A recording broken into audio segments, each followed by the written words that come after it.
Allahümme salli ve sellim ve barik ala seyyidina Muhammedin ve ala alihi adede in'amillahi ve iftali.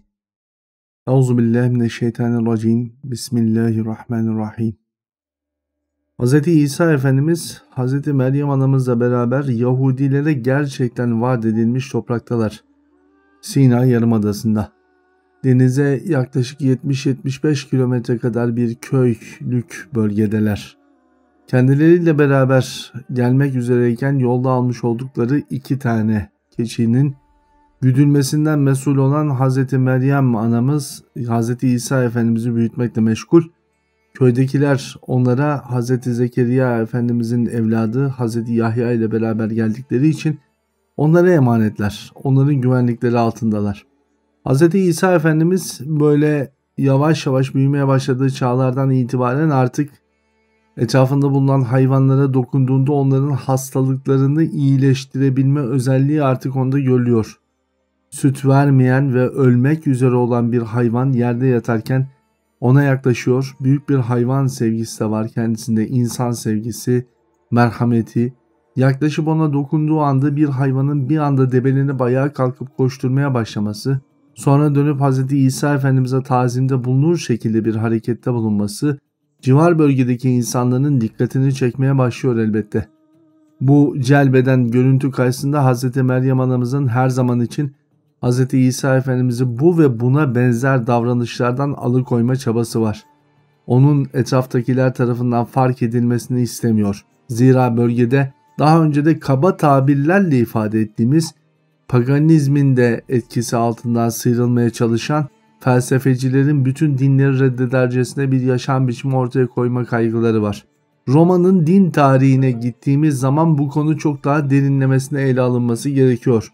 Çünkü Roma kimi zaman Yunan'dan etkileniyor, Yunan mitolojisinden etkileniyor, kimi zaman Aretius diye ifadelendirdiğimiz İtalyan bölgesindeki kabilelerin inanç biçiminden etkileniyor.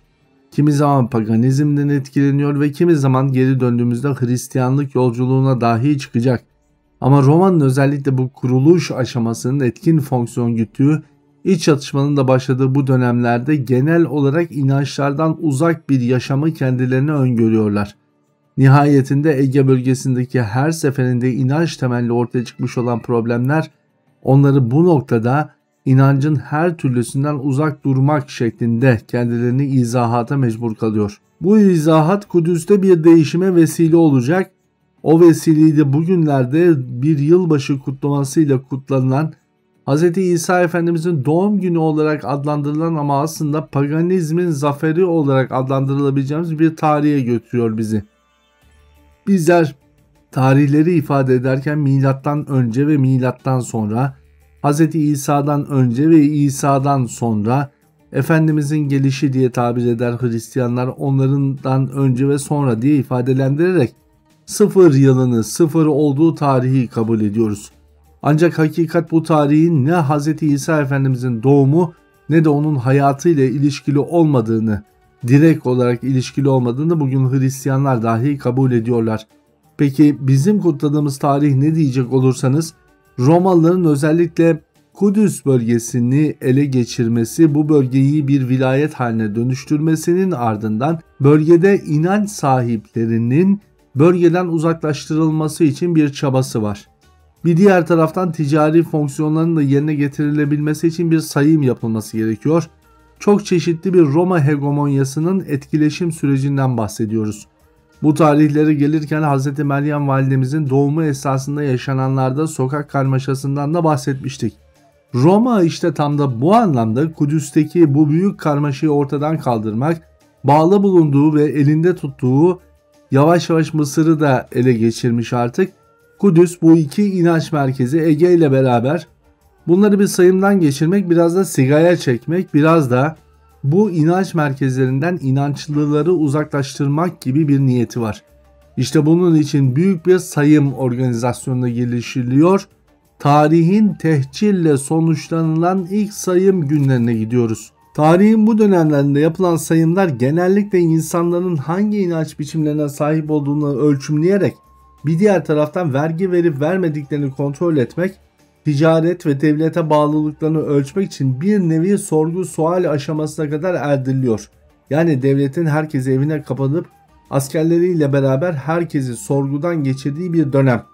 Bu klasik dönem dediğimiz gibi apayrı bir kitap konusu. Bizler çok detaylandırmadan dinleyicinin ve okuyucunun en kaba tabirlerle anlayabilmesi için söylüyoruz.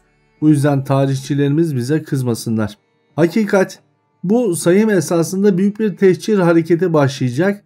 Çünkü Yahudilerin içerisinde hem ticari fonksiyonlarına karşılık tedbir alınma kaygısı hem de çok az da kalmış olan imanlıların ne yazık ki bu baskıcı rejimden kaçma dilek ve istekleri, kimi zaman karşı durmaya gayret edenlerin de zorlanmaları ve onların ticaret yapılmalarına engel olmaları onları bir harekete mecbur ediyor.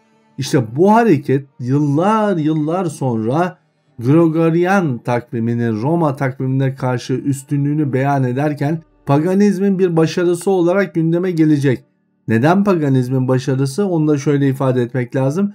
Çünkü miladın bu dönüşüm tarihi aynı zamanda sadece felsefecilerin değil, felsefecilerin bir kısmının dayanmış olduğu putperestlik inancının yeryüzünde simgesel ve imgesel noktalardan en önemlisi olan bu tarihlerdeki Kudüs'ü tabiri caizse işgal etmişinin bir kutlanması. Tabi insanın aklına şu soru da gelmiyor değil. İyi ama Hristiyanlar kendilerine karşı bu başarıyı elde edenleri nasıl, onların kutladığı şeyi nasıl aynı anda kutlayabilirler? İşte bunun için Hristiyanlık tarihine gidiyor olacaksınız. Zira Hristiyanlıkta gördüğünüz haçtan tutun da ikonografyaların pek çoğuna kadar her birisinin hem paganizmden hem de Yunan mitolojisinden ne kadar çok şey aldığını göreceksiniz. Dolayısıyla Vatikan'ın bu noktada paganizmin kutladığı bir şeyi tekrardan kutluyor olmasının en büyük delili çam ağaçları olarak söylenebilir. Çünkü çam ağaçlarını süslemek bir Hristiyan geleneği değil, bir paganizmin geleneğidir. Bu gelenek elbette ki İtalya'nın güney kıyılarında daha etkiliydi. Bir başka dersimizde inşallah onları da ifade ediyor oluruz. Simgeler ve mitoloji ile ilgili olan kavramlar bu anlamda oldukça değerli. Efendim, hakikat döneceğiz başa. Bu miladın ardından bölgede zaman zaman bu uzaklaşan insanların varlığı karşısında Hz. İsa Efendimiz'e Meryem Aleyhisselam'ın geri dönüş saatleri başlayacak. Zira Hz. İsa Efendimiz 14 yaşına geldiği zaman Hz.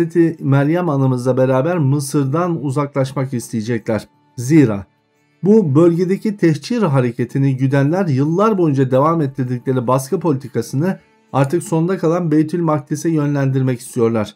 En başta oraya saldırmış değiller. Ama Hz. Zekeriya'nın bölgeden çıkartılması ve Beyt-i Makdis'in tamamen ortadan kaldırılmasına bir niyet var. Her ne kadar Romalı meşhur komutanların bu tapınağı geliştirdiği ve genişlettiği söylense de bu o kadar kolay olmadı. Hz. Zekeriya Efendimizin görevlendirmesiyle Hz. Yahya Efendimizin tekrardan Mısır'a gidip Hz. Meryem ve Hz. İsa Efendimizin kontrolleri ve onları daveti söz konusu olacak. Gerçi Hz. Yahya Efendimiz bu konuda Hz. Zekeriya'ya soruyor. Neden onları geri çağırıyoruz? Burası yeterince karışık değil mi? Orada durmaları daha iyi olmaz mı? Hz. Zekeriya Efendimiz kimi zaman rüya aleminde, kimi zaman bugünün tabiriyle zuhuratta Cenab-ı Hak'tan almış olduğu emirler ve Hz. İsa Efendimizle yaptığı görüşmeler sonucunda çocuk gibi görünen bu zatın artık Kudüs'ü kurtarmak için gelmesi gerekliliğine olan inanç doğuyor. Hz. İsa Efendimiz çoktan yola çıkmış. Yolda Hz. Yahya Efendimizle karşılaşıyorlar. Hz. Yahya Efendimiz bu noktada Hz. İsa Efendimiz olan bağlılığını bir kez daha tazelemiş oluyor. Yolculuk devam ediyor. Miladı çoktan geçtik. Miladı geçtik ama Romalı komutanlar şimdi Beytül Makdis'in içinde ve Hz. Zekeriya Aleyhisselam'ı sıkıştırarak nihayetinde Beyt-i Makdis'in de kendilerine teslim edilmesini arzu ediyorlar. İçeride kalmış bazı imanlılar ve bölge mahallenin de yavaş yavaş boşaltılması söz konusu. Hz. Zekeriya oldukça yorgun ve nelerle karşılaşacağından tam da haberi yok.